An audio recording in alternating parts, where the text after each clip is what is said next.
work under the assumption that Nico gets sacked this season. Who's the guy they replace for fun with? conversation? Yeah. Well, just for shits and giggles. I'm going to give you a name that I think is 100% realistic, both in who they might get and who would take it.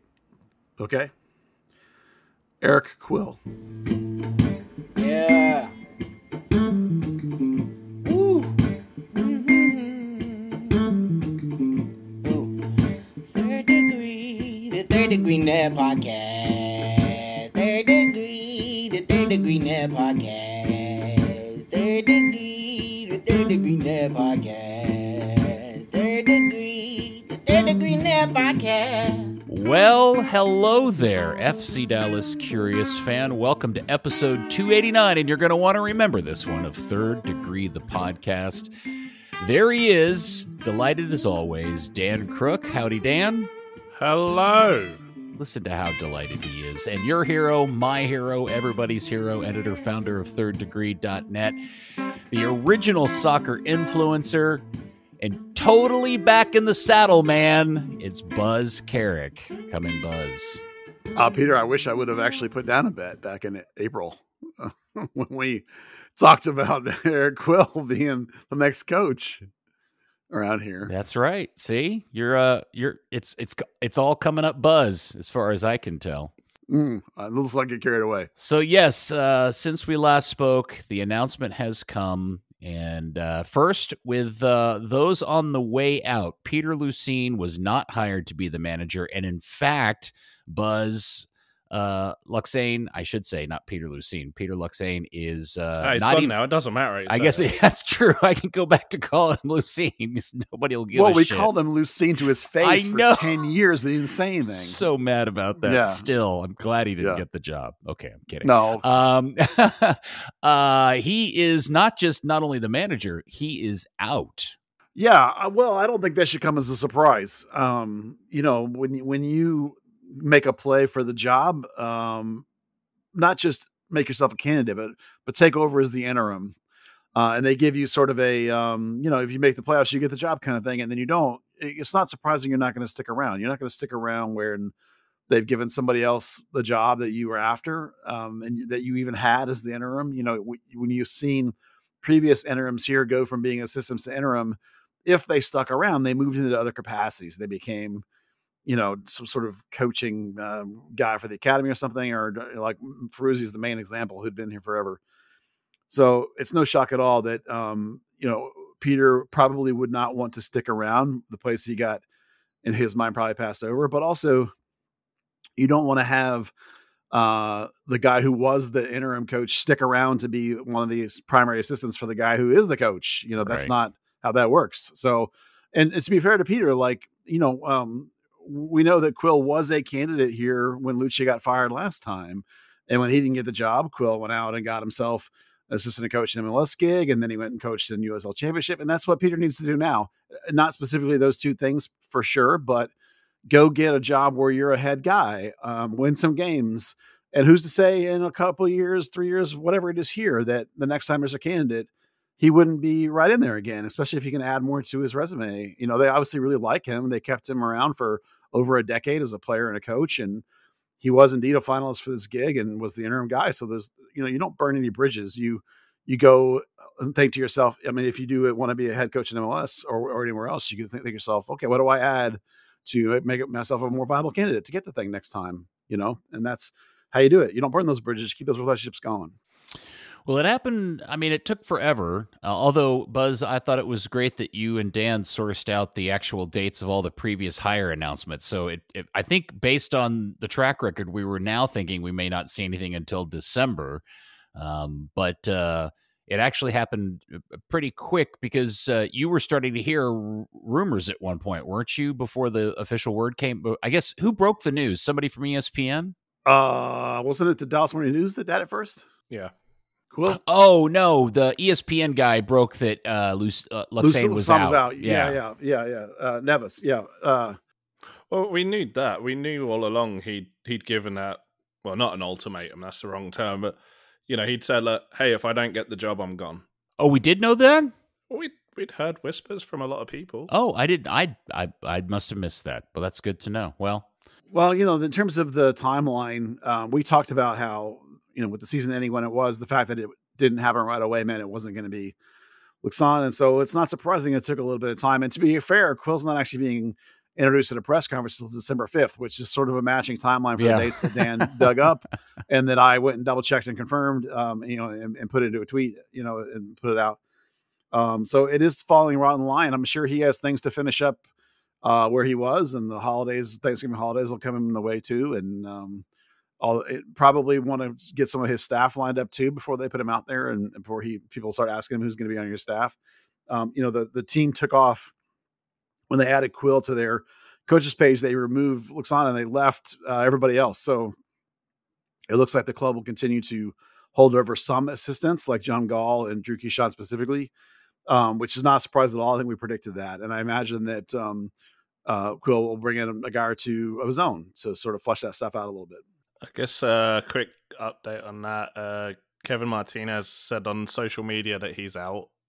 Oh, okay. So that's not... Who said who's out? Kevin Martinez. He was one of the assistants that came in midway through last season. Okay.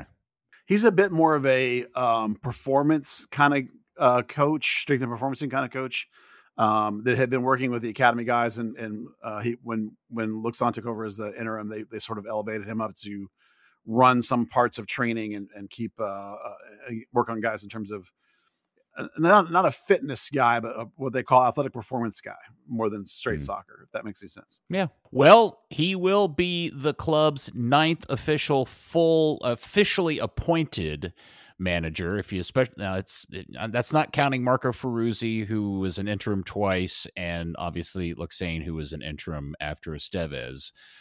Funny enough, who else is an interim coach that they never mention is Ed Puskarich. When Durr was left or was fired or whatever, Ed Puskarich coached the Burn for like 2 months at the end of this, after the season was over, and ran them through some scrimmage games when Ed was trying to put himself in position to get, because he was one of Durr's assistants to get the job, and he won a couple of games. So he doesn't count as an interim coach because they weren't official league games, but he did coach them through some scrimmages or friendlies, whatever you want to call them. It doesn't, it's a weird technicality, but it's odd that he never gets brought up at all. Yeah, I totally forgot, and which is odd timing for you to mention that, because he got announced as the head coach of the Outlaws today. The Outlaws, who fired Tattoo, apparently, of all people. So yeah, boy, that sounds like a mess he stepped into. But anyway, Eric Quill, as Buzz accurately predicted way back in, what was the date of April 12th on the podcast. What episode number was that podcast? Oh gosh, I don't remember. It's on April 12th. Okay, April 12th, where Buzz predicted Eric Quill would be the next manager, and in fact, he is. It has been officially announced, and as Buzz says, there will be an official press conference and presentation of him.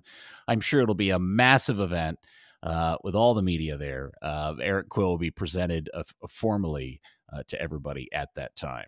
Podcast 258, by the way. I was looking while you were talking. Very good. So, Buzz, I think there's a whole bunch of different angles and ways to look at this. Yeah. I guess the immediate question is, why Eric Quill?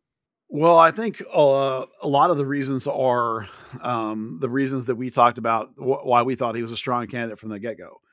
Familiarity with the organization, not just the first team having played here, but the ownership having played here, the system, the academy to North Texas, because he coached North Texas, to first team system. So well aware of the landscape and how it works at its best.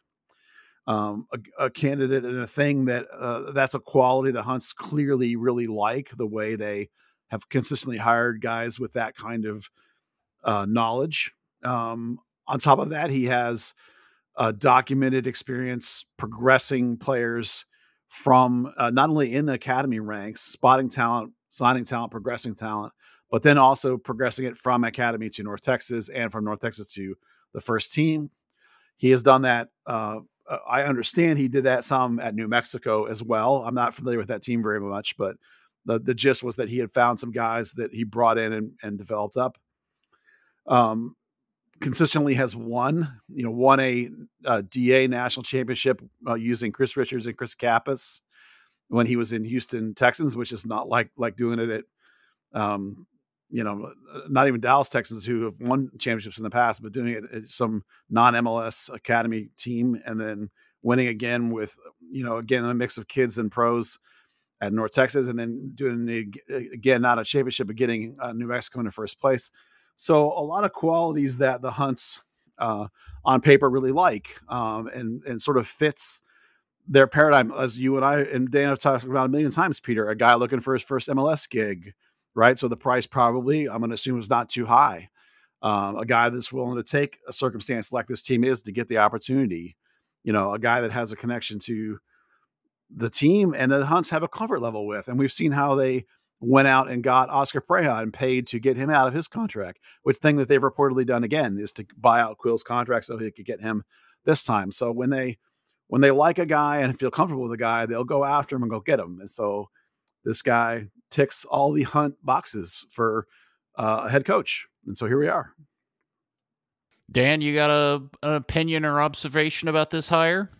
No, I mean, I think when he left, we kind of all said, he's gonna be a first team coach in MLS, hopefully with Dallas. And I mean, it's been kind of weird seeing some of the feed, some of the reaction on social media, but the number of people are like, oh, this is just cheaping out, and this is such a Hunt Hunt hire, sell the team. It's like, who do you realistically want that's gonna fit the mold for this organization and the direction they want to take it in?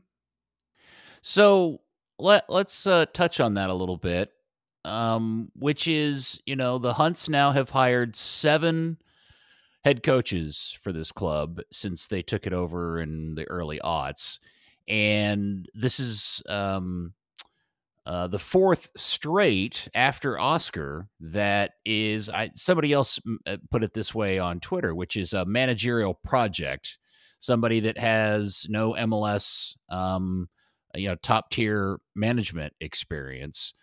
And some are slightly different than others, but it dawned on me when I went back and thought about this list of people they hired, in that's an interesting, if you think about it this way, for the Hunts, is that not a reflection of how they see this club themselves? That this is the type of person or personality or whatever bracket that you want to call that they seem to limit themselves to for this job? Well, they believe in developing coaches as much as they do developing players. And they talk about that. They talk about the academy to North Texas for coaching, and they use North Texas to look at how John Gall's now on the first team staff coming from the academy in North Texas. Look at what Michelle's done, a little bit of academy, a little bit of North Texas.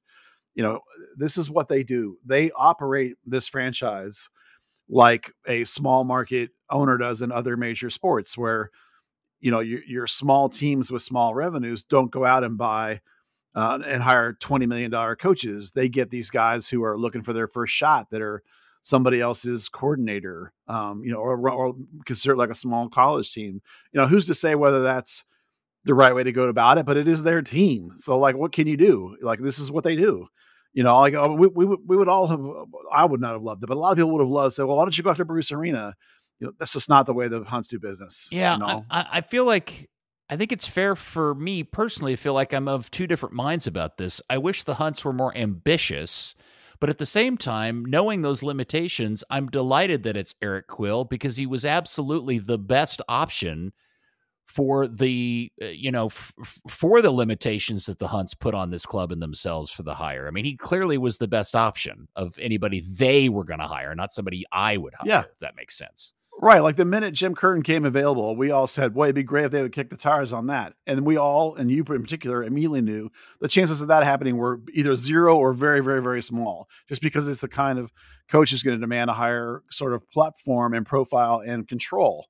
That's not what this job is. So like, do certain people wish the Hunts don't own the team and wish that there was an owner like the mythical Mark Cuban with super deep pockets who could just go get out Pep Guardiola to come coach this team?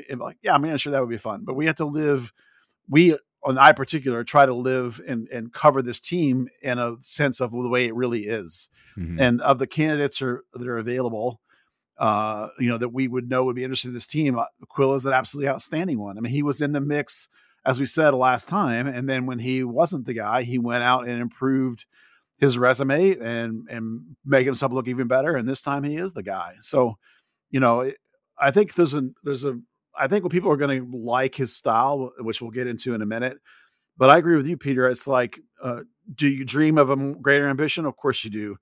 Given the context, this is a great hire along the lines of Oscar and in the past of guys that they knew.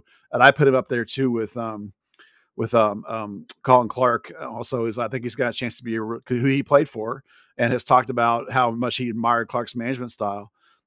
Quill has. So I think people are going to like who this guy is and what he's going to bring to the table.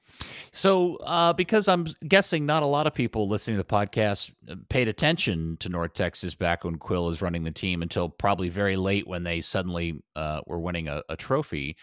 Yep. What is his style? Is he a hard ass? Is he a player's coach? I guess there's kind of two parts of it, what is his personality and what is tactically his style? Well, let's talk about personality first. He is demanding. Quill, having been able to play at an exceptionally high level, relatively speaking, he was a professional in MLS. When he was a teenager, he got offered a spot at Ajax.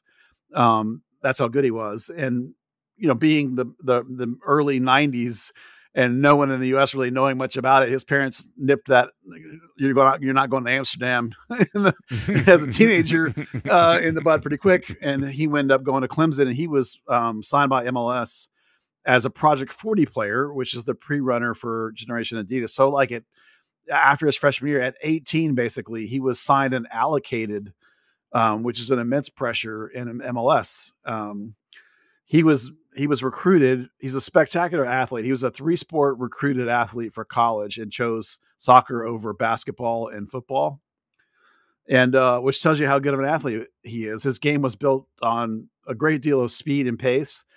In fact, he and I have joked about the fact that he was so quick that in MLS medical stats were so poor back then, he basically ran himself into a whole bunch of injuries because it was all just sort of eye tests. They didn't really have things like load management and effort trackers and these GPSers and all this data that they do now where they load manage everybody.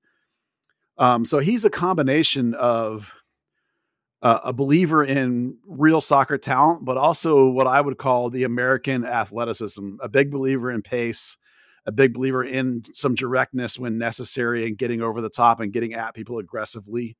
So he coaches very aggressively. He coaches for speed. He coaches for athleticism, but also with soccer. And if you remember North Texas at all, you guys remember that he brought Pappy through, but he also brought through David Rodriguez, who is a player that's been kicking around in the Mexican League and some of the second tier leagues here. Is a bit of a slower guy, but compared to some of the speed burners, but was really great on the ball and talented, could pull the strings, and played him as a 10. He had a 15-year-old left back, Jogo, and an 18-year-old right back in Kevin Bonilla. So, he will play young kids, but when he believes in talent and he believes in rangy, fast moving, high twitch athletes. Mm-hmm. So you'll see a combination, I think, of similar some ways, I think, to Oscar, where Oscar had a combination of ball handler dribblers like Mauro Diaz, and then flying guys like Brian Reynolds. You'll see a combination of those kinds of things. As for tactics, at North Texas, he mostly played versions of 4-3-3, but primarily 4-2-3-1. Now, again, when he was at North Texas, that was the way Lucci was playing too. And the club was playing a lot that way up and down the whole thing. But he's continued to play that way. That's the way New Mexico also played. It's double pivot, 4-2-3-1. So I'm anticipating you'll see that kind of team with, with the ability to collectively defend, but then get forward in a hurry when they get the ball. They don't mess around and ticky-tack it too much. They want to be pretty dynamic getting up and getting forward. That all is pending on whatever players he's given to work with. Well, yes, of course. That is the thing that he's going to have to deal with, because this roster, as we've talked about, is pretty close to complete. Now, they have ways to do things and to change it up. If there are guys out of contract, they can trade some guys, they can do whatever, this, that, and the other. So there are ways that still change it. But if you sit down and look at it, you can see that it's like 90% done with a couple of spots available to make a couple of changes. So he's mostly going to get a team, maybe not locked in, but a roster pretty much built. And so he'll have to deal the cards he's dealt, play with the cards he's dealt right now. But I would imagine over, the rest of this window, which doesn't even open until January, and then most of next season, he'll begin to, influence the team in the sense of like telling them, okay, these are guys you can move on, whether it's a trade or just, move them out of the picture so I can clear some space and do some other things. You can loan them down to North Texas or loan them out, and that clears some deck. And then we'll get in some guys I like, and he'll begin to influence the committee of which he'll be a part that determines who comes in here. And so it may take him a season or two, as it does with all coaches, to build the team into the team that looks like he wants to play. Most of the guys here are getting 3 years really before they get canned. But then again, they think this is a playoff roster, so he'll have to perform pretty quickly in terms of making this a winner out of this team. And there are some components here that you can win with, that you can get yourself into the playoffs with, I think. I mean, we all know that if Luxon would have had that team for the whole season, he would have gotten enough points to get in. It was the first half of the season that was catastrophic. And I'm sure Quill will be able to do that. I imagine Quill will be able to do that too. You mentioned it a little earlier in this, and I saw that the club social media account tried to tell this story, although they didn't tell the entire story. But it's one of my favorite stories about Eric Quill. And I thought, and I know we've told it on the podcast before, but I'm guessing there are people listening today that may not have listened back then or listened before. Yeah. And so I think it's worth telling this story about how Eric ended up managing for this club in the first place. Yeah, he was down, as I mentioned, he won a national championship at Houston Texans, predominantly on the backs of Chris Richards and Chris Kappas, although he also had a kid who plays at St. Louis now, Grady Easton, who was a center back for North Texas as well here. You guys may remember a year or two ago. He came up here after Quill came up here. He came sort of with him and joined the academy and then moved to North Texas. But so Quill's coaching, was there a question you were about that? No, I was just going to say, for people who haven't picked up, Chris Richards is the kid that's from the Dallas Academy that Buzz will tell the story, but is currently playing for Crystal Palace in the Premier League. For anybody. Yeah. Yeah. Okay. Yeah. So the funny thing about Chris Richards is that he tried out he's from Alabama. He tried out for Lucci, and Lucci didn't take him at the Dallas Academy. And so he was trying to find a high level team to land on. And somehow or another, he got in touch with Quill. And Quill let him come in on a couple of day tryout. And Quill told the story down in Houston with Houston Texans. And Quill's, when I interviewed him, when he took the North Texas job, he told this story that Richards came in, and within like the first session of playing him, after the session, Quill said, you play basketball, don't you? And he said, yeah. He said, you're a point guard, aren't you? And he said, yeah. And Quill said, I recognize the way you look for passes. And he said that Richards in particular disguised his passing really well and didn't make it obvious which direction he was going with his passing like a point guard would do. So he said he signed him right away to play. And then he also developed Chris Kappas, who's I'm a huge fan of and has been playing in sort of the Norwegian leagues for a couple of years now. He's the one that the Houston Dynamo blocked FC Dallas from signing because he was actually from Houston. That was a whole big, territory rule situation, which has been, the rules have been changed now, probably partially because of Chris Kappas. The Kappas rule, right? Exactly. Kappas rule, yeah. So he was playing, had those two guys mainly as the pinnacles of his team, and he got to the Final Four. And I think he was playing against FC Dallas even. If not, it was on, right before them or something. And before the game, he went to Lucci and he said to Lucci, I have two players that you guys need to take. They've gone as far as they can go with me here at this team. They need a bigger team. They need pro environment.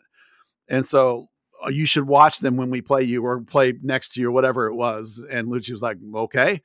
And so Quill then proceeded to win the national championship over 2 games out there. I think it was in California. And Lucci was like, you're absolutely right. And so within the month, they were both in the FC Dallas Academy and training with the first team all the time. And that's when I first saw Kappas and Richards with the first team.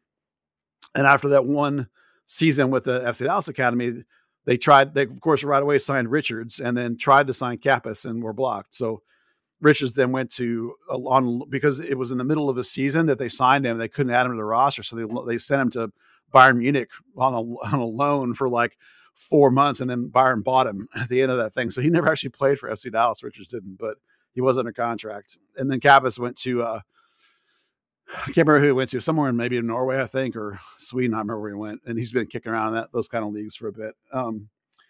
So then when Lucci was hired for the first team gig, Eric called him to say, "Hey, congratulations, nice job." And Lucci said, "Forget that, come coach North Texas." And he was like, "Oh, okay." So that's when Eric joined FC Dallas. And of course, had Richards a little bit, in the North Texas team, had, Kappas a little bit, probably, I think, playing up as an amateur, and, had, the stories we all know that from there on with the development of, Ricardo Pappy and as I mentioned, David Rodriguez and, Jogo and all those guys coming through the North Texas and Tanner Tessman and Brian Reynolds and even guys like Nkosi Tafari going down and playing for Eric when he was at North Texas. Yeah.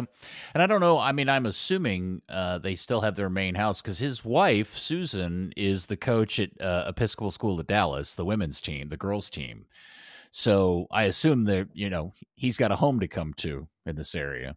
That she is a former U.S. national team player, yeah, and was like a teenager that went to a World Cup and was like the first ever NWSL draft pick, I think, or something like that. And had her career was derailed a little bit by injuries too, but I would keep an eye on some of their kids that might turn out to be, because those are two spectacular athletes with some kids that play some footy.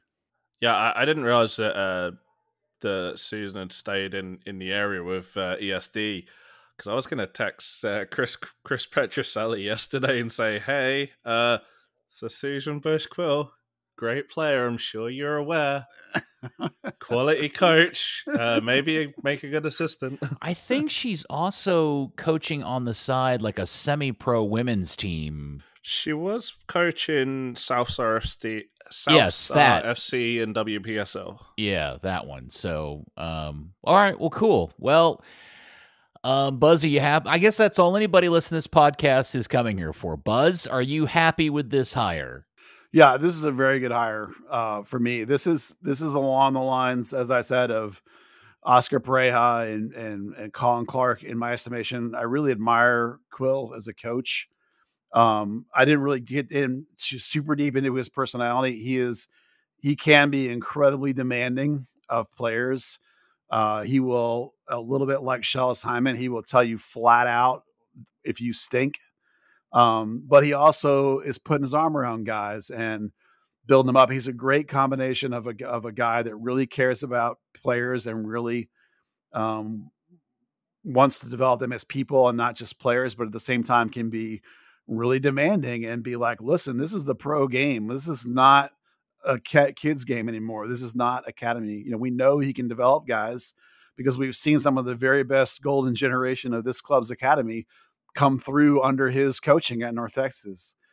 So we know he has that game, and we know that he can be very stern and very demanding and yank a guy out of a game in a hurry or be very critical of, like, this game requires athleticism. You have to be able to move. If you can't move, you cannot play at this level, and so it'll be interesting. I think he'll shake things up over a season or two here. Is there anybody on the team that you think will thrive under Eric Quill that maybe isn't currently or will go to another level? It's hard to say. I think there are guys that I could say, like, that's a guy that he would probably like. Like, I think Nkosi Tafari will actually be a guy that he'll like because of how rangy and physical he is, and how kind of when Nkosi has that attitude, I think Quill will like that. A center back that doesn't hardly play at all so far, like a Carl Sante. Mm-hmm. I think as rangy as he is as a center back, I think Quill would like that. But then the way I'm sometimes critical of his touch in midfield, I think that's a thing Quill would also be down on. I think Quill will like Tarek Scott, like his verticality up top. I think that'll go a long way in his book. So, it's really hard to say for sure until he gets his hands on him, but a lot of it is about mentality too. So that's a thing that Nico liked. He liked those warriors. We talked about that a bunch early on. I think Quill likes that tough mentality too. So some of the guys that are here that have that mentality will cross over too. I think most of the guys that I'd think like Quill wouldn't like that guy. I think most of those guys were just moved out recently, in the cuts they made at the end of the season. So I was about to ask you if there's anybody in danger because Quill's coming to town. Yeah, that's super hard to predict, but I think guys that don't really move and cover ground, guys that are poor decision makers, guys that let the ball bounce away too much, so I don't mean to be too harsh on Omar Gonzalez, but Omar Gonzalez wasn't super mobile at these days. I think that probably would not have been something Quill would have loved so much. I certainly don't mean to speak for him by any means. Obviously, I just, in my experience of watching him coach and seeing the kind of guys he likes and doesn't like. Now, you don't have to be super fast, but you have to be mentally quick and active and responsive. You can't just be passive. He doesn't seem to go for that kind of thing. Like if you watch New Mexico play, like if anybody tuned in to watch them play in their playoff run, they go when they get it. They don't mess around. They're pretty direct. And there's probably going to be some people are probably going to say he's very American. And I don't think that's a terrible thing because, one of the things that we're decent at is pairing that athleticism in our best national teams, for example, is when we have that combination of the athleticism and the soccer ability. Well, very good. It's all over. Everybody can stop watching the pot to boil. It is boiled over. The coach has been hired. He will be here on December the 5th officially. I don't know what else to anticipate between now and then. I know there's a bunch of deadline dates for roster stuff between now and then, I would assume. Yeah, there's a 1-day trade window coming up and then some kind of, some clearing waivers kinds of drafts and stuff. I don't remember exactly when they are. I would imagine that they'll be having Zoom calls and he'll be involved in all that stuff, even if he's not here. And obviously when they have their committee approach, it wouldn't 100% be his call anyway. It'll be Zanata, it'll be Dan Hunt, it'll be Hayden, it'll be Eric, it'll be their new TD, it'll be their scouting department. All those people will be involved in those choices, not just Eric at this point. Dan, you got any other things you want to add to this discussion? No, I think the interesting thing's going to be his technical stuff. We obviously know John Gall took the step up. Michel just won the MLS Next Pro Championship, and he was Quill's assistant. They were very close when Eric Quill was here. So yeah, it'll be interesting to see kind of how that hierarchy develops, whether it is a case of, Michel stays with North Texas and defends that title, or if Quill wants him on the bench with him again. Yeah, that will be interesting. Man, to think Michel ends up being an assistant coach for the senior team, that'll be quite a journey for that guy. Well, and then if he does, is it he and Gall are both assistants? What's the variable? Interesting. That's a good point. I hadn't thought about that. All right. Well, I guess it's good. I guess everybody could be excited. I don't know how my reaction to this is very weird. I mean, I'm happy that it's Eric Quill and I don't know. I honestly can't think of anyone better for the job. I think I know a lot of people kind of fawned over Jim Curtin, same way they are over Tata Martino. Well, we knew Curtin had got out of a situation that he didn't want to get back into the same situation, that he wants to take that step up and be at a spending club. And Tata Martino is not a guy to develop a young roster like, Dan Hunt says they want to kind of go back to doing. You guys remember when Lucci was hired, we were like, hey, we love Lucci, but man, that was a little early. Right. And then Nico Stefas got hired and we're like, well, okay, interesting resume comes from the national team, but is that the right guy for this club? So the last two hires, we've been kind of like, this one, I'm like, yep, nailed it. Yeah, 100%. Yeah. And I don't mean to beat a dead horse, but this club is going to be dealing with a pretty significant issue with the stadium for 3 seasons. So it's not like the list of people looking to come take this job probably was extensive in terms of people with big names or giant resumes. I'd be fascinated to learn who the third person was. Yes. Because obviously who was the third person? Was one and Quill's the other, and we have no idea who the third one was. Yeah. Maybe we can find out someday. That'd be cool to know because I think you're right, Peter. when people were like, "Oh, call Bruce Arena," I was like, "Bruce Arena's not taking their call." I was like, and we even talked about like, "Hey, kick the tires on Jim Curtin." Would Jim Curtin actually have interviewed, or would have been like, "You know what? That's exactly as Dan just said. That's exactly what I just got out of. No thanks." You know what I mean? Like Tata Martinez, no way that guy's going to look at the FC Dallas job as the springboard he wants. He'll go back coach a team in Mexico, or he'll get the go back to Atlanta, or for all we know, or St. Louis or something. So it's like it's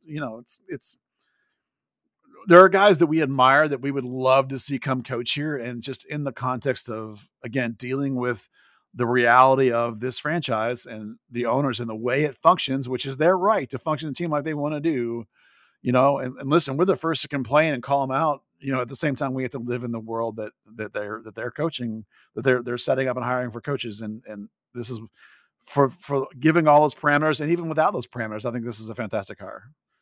All right. Well, we can stop worrying and guessing and speculating. It is done. Eric Quill, officially the 9th manager in this club's history and the Hunt's 7th hire for that position. Since we last talked, the other thing has also happened, which was the announcement of the USL Championship side that will be launching in Garland. That press conference happened last year. Did that happen since Monday? Yeah. That happened on Monday. Yeah, on Monday. Buzz, did you actually go to the event? Yeah, Dan and I both did. Sorry. Yeah. Funny enough, there were not a lot of media there, but it was like a who's who of Dallas area soccer people. I mean, there was a bunch of people from lots of clubs, not FC Dallas, but like other clubs in town, and from the Dallas Cup and from youth club. Like I saw a guy in a Sting jacket. I saw apparently Hassan was there. I didn't see him, but apparently he was there or was going to be there. It's like, it was. So what you're telling me is they've done this completely the opposite from the Hunts.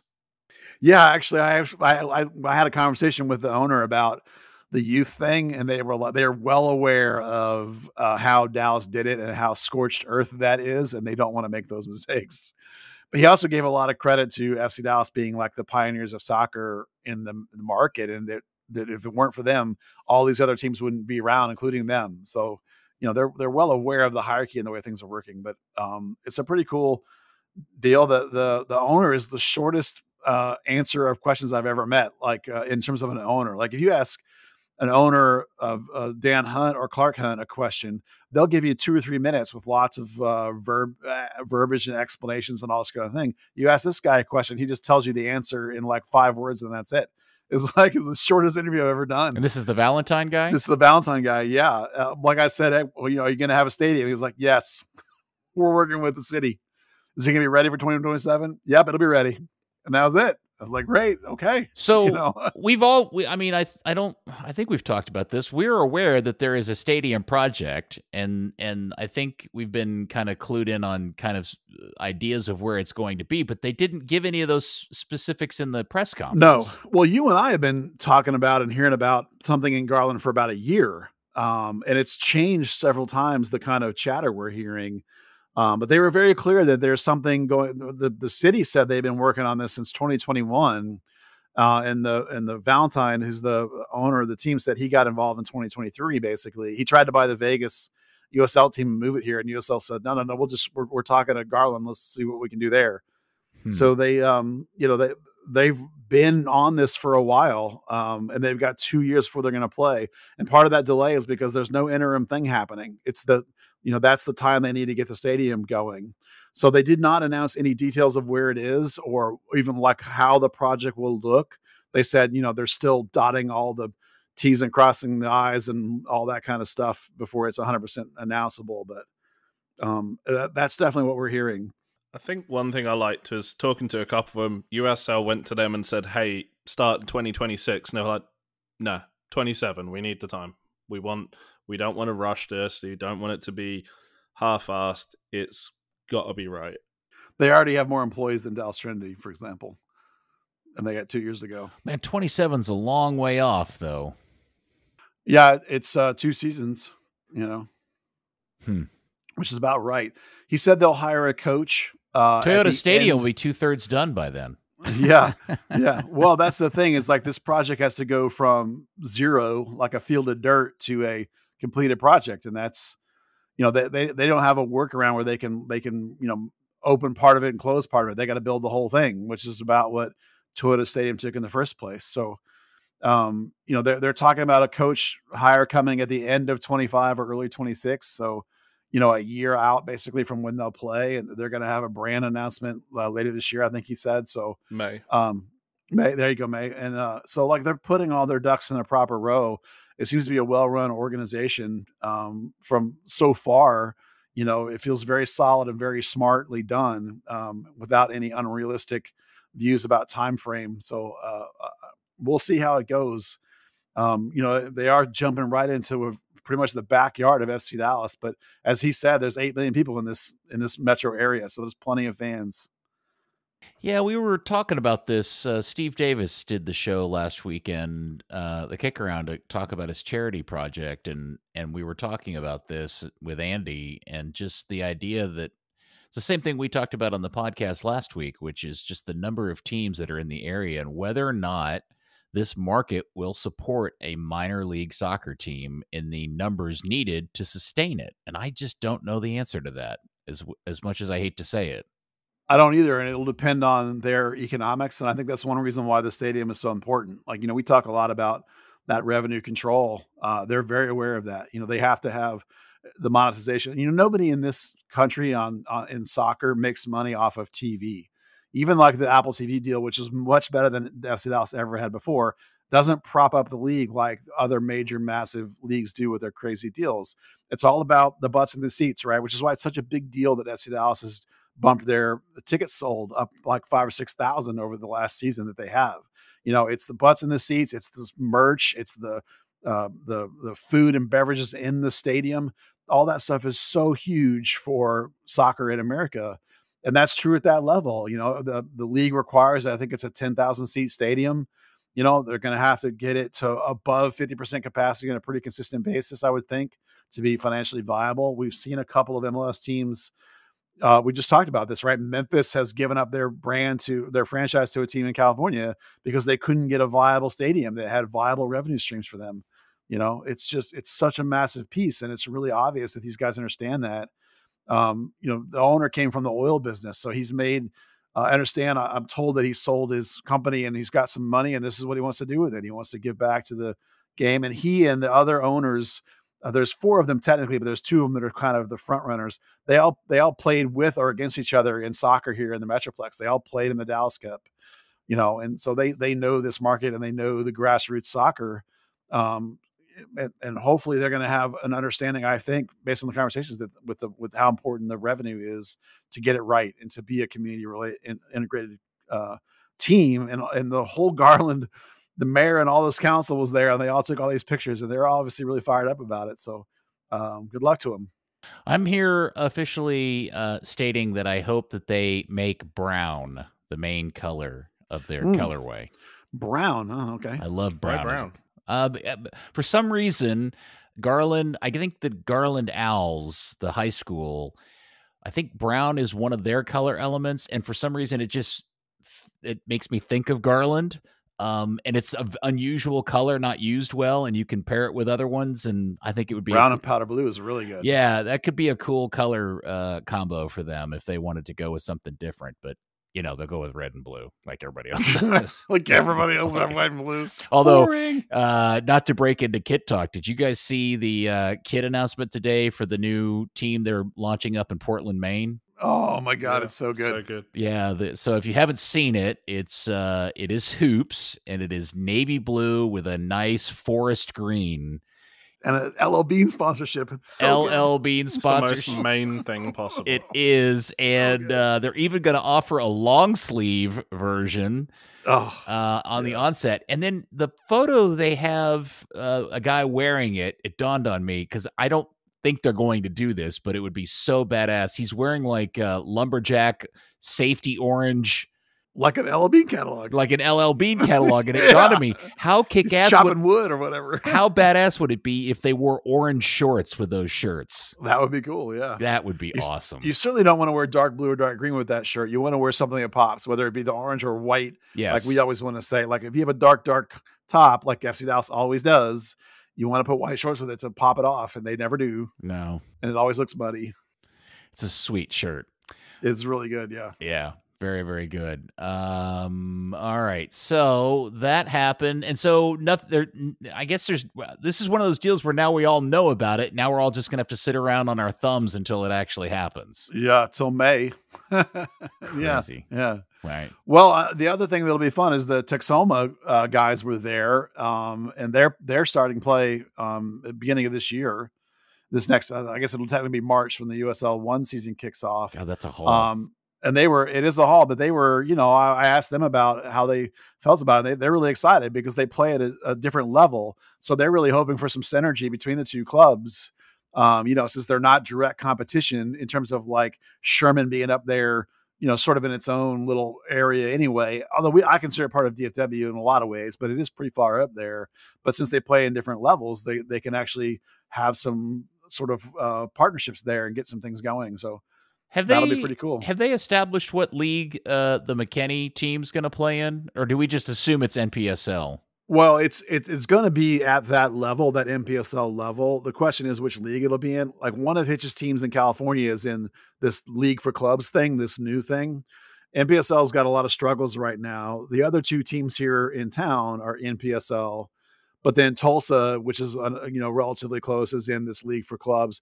A lot of things that really matter at that level are what your closest teams are all going to be, because travel costs are massively important at that tier. So I would, without knowing officially, I would bet that McKinney, Denton, and Fort Worth will all decide together where they're going to go. And it'll be based on like what will be the best for them in terms of actually having good teams to play against without being prohibitively expensive, like having to go to Mississippi to play versus being able to go to, Waco or Tulsa or whatever, so that's what's going to decide it in the end. And for a specific example, Hitch's team in California is in Northern California, and this new league that they're in has like 12 teams in like a 2-hour radius in Northern California. So it just makes complete sense. And that'll be the determining factor. All right. And then Trinity played last night down at the Cotton Bowl. I think, Dan, did you go to that game? I froze to death at that game. It was a long night. It was a pretty nothing game. It was like 2 shots on goal to 1 against Spokane. Yeah, that's not good. It was pretty rough. Started off really high energy for the very start, a lot of high pressing, and then I don't know if it was just the weather, but that game slowed down, just ground down to nothing. But spoke to coach after the game, and she thought that Spokane was by far and away the better team and was really disappointed. But and they've got a short week, so they get to kind of right a few wrongs at least. By the way, let me jump in, Peter. I can tell Dan is English because they don't play for England. It's Spokane. It's not Spokane. Same shit. It's not Harry Kane's sister.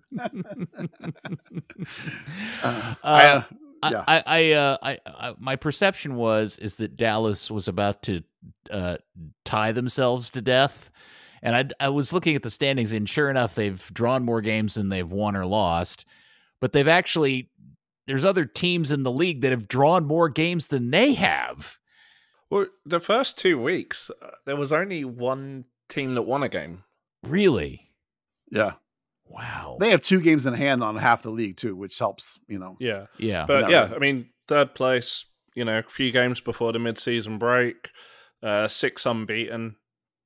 They've also, crucially, they've had that massive long list of injuries, and now they've just got 3 long-term injuries out. They've got the players back from the U17 Women World Cup. You've got a bunch of injured players returning.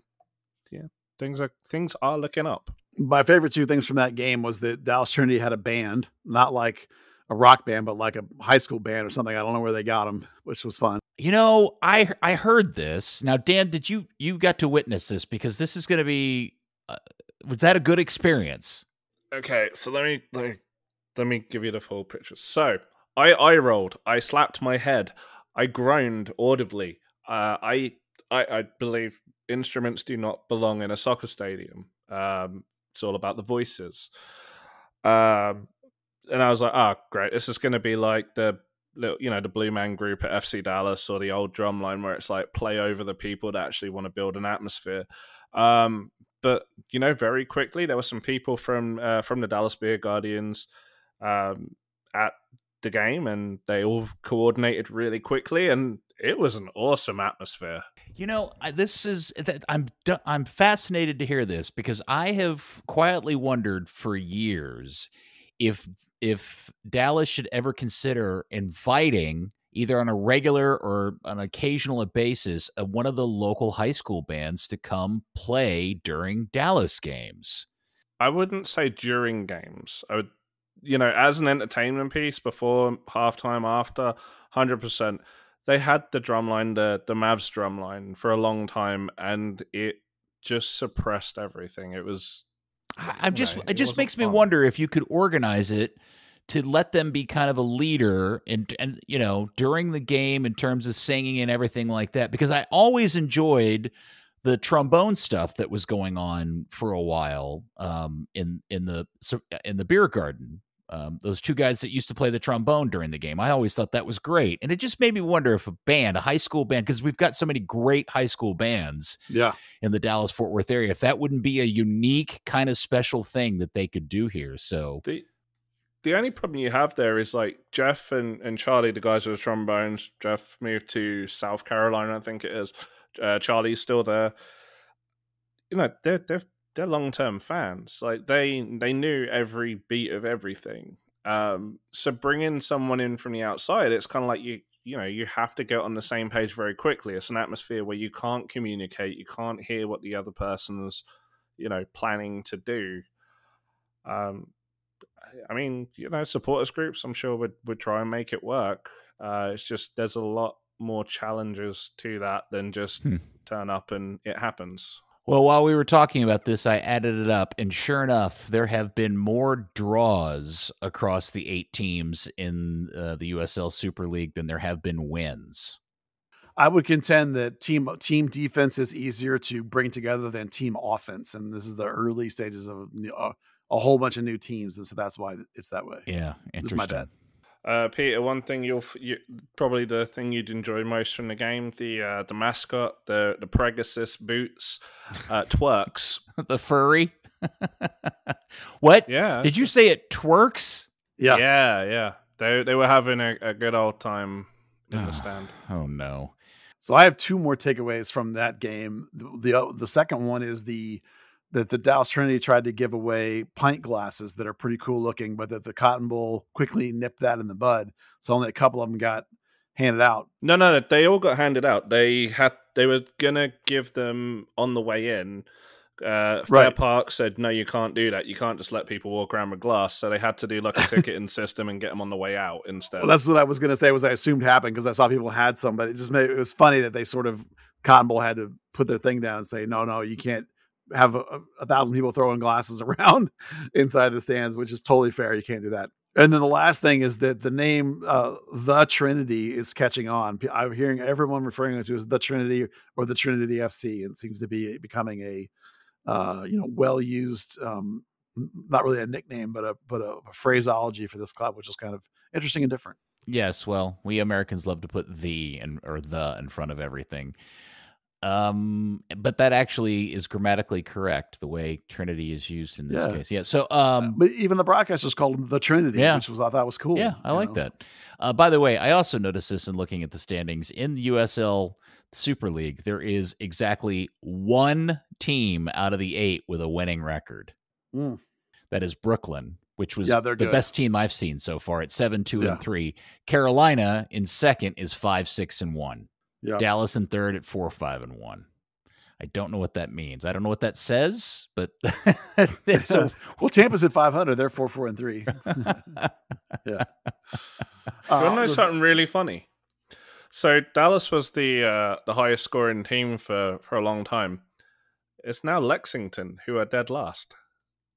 Yeah. Oh my gosh, you're 27 right. goals against. That's crazy. How do you? Yeah, you're the highest scoring team in the league, and you've got the worst goal differential at -10. Yeah, it's because you let in 27 goals. Oh boy, talk it's about a track meet every time. A new immature league, a startup league. That's fun. But it's really fun so far. Well, the game last night for that wasn't, game. right? That game was no good. Oh, yeah. That was a stinker. Yeah. But I mean, game. when USL 1 started, other than North Texas, who was it? South Georgia and Madison. Tormenta. Yeah, everyone was just dog shit, and it was horrible to watch. By the way, if you gave me the choice, I would move North Texas back to USL League 1 10 out of 10 times. Oh, 100%. Yeah. Well, very good. That derby with Texoma would be fun. Oh, yeah, it would be. Yeah. It's just the teams in USL 1 have more variety and have more adults, and those are things that would be great for development for FC Dallas. Man, it would be awesome if you could get a third-tier league that is just the Texas Soccer League, and every city, gets to put a team in, and they all, you know what I'm saying? That would be so much fun if they could pull that off. Well, I think that with MLS Next Pro, I think that their hope is they can do that. They can get more independent teams and have these more like a regional kind of vibe like that. They don't right now. They're not getting enough of those regional teams, but that would be really good. The other thing, speaking of development, the other thing that would really be great around here is that if FC Dallas could actually have a positive relationship with this new team in Garland, because they have a couple of players who are too good for North Texas Soccer Club and are not good enough for FC Dallas yet, not in large bulk of minutes. Yeah. Like I'll use Antonio Carrera as an example. Like if they re-sign Jimmy Maurer and Jimmy Maurer is still number 2, it's having Antonio sit around as the number 3 and not playing for North Texas because he's already too good for that team would do nobody any good at all. And it would be so much. I mean, it'll be too late for him because it'll be 2 years from now. But I really hope that they can make a positive relationship, even though FC Dallas might see them as competition. It would be such an advantage if you have a team that close that you could work with them. It would be so good for both teams. Yeah. In this country as well, it's just not a thing that you could have a player who could potentially train with the parent club briefly, do a half session, whatever, go off to the loan club the same day, do a full training session and be available to play.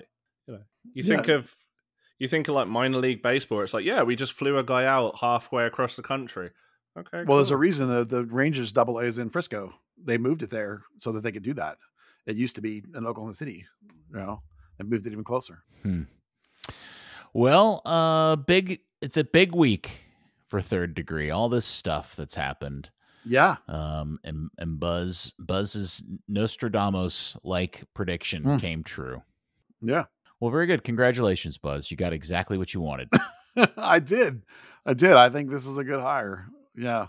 There have been some hires in the past that I have scratched my head at, just like there's some signings that they've done from either the academy or for North Texas or even to the first team where I've scratched my head at, but this ain't one of those. This is one I think is quite good. And I'll, if it turns out to not be good, I will admit that I was wrong, but I feel really good about this one. All right. Well, very good.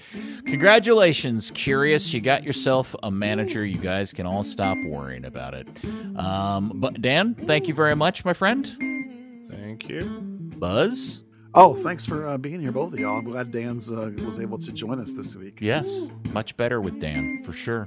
And thank you, FC Dallas Curious fan. We will speak to you here again. Are we going to do one next week? No. No.